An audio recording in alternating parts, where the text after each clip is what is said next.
তাৰপিছত নতুন চিনেমাৰ আপডেট 1 আগষ্টত আহি আছে কিয় নতুন অসমীয়া ছবি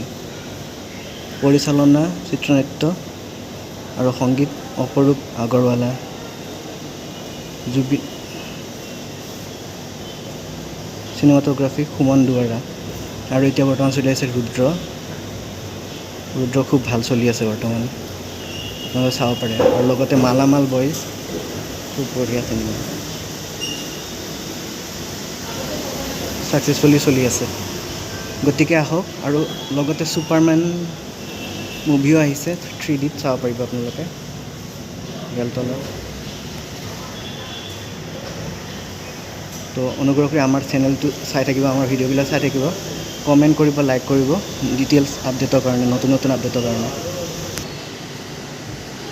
চাইয়াৰা হিন্দী চিনেমা অসমীয়া চিনেমা চলি আছে ৰুদ্ৰ আৰু নতুনকৈ মুক্তি পাইছে মালামাল বইজ ৰুদ্ৰ 27 জুনৰ পৰা চলি আছে 2025 27 জুনৰ পৰা নতুন চিনেমা কিয় আহি আছে অসমীয়া কিয় নামৰ চিনেমাখন গতিকে চাই থাকক আপোনালোকে নতুন আপডেটৰ কাৰণে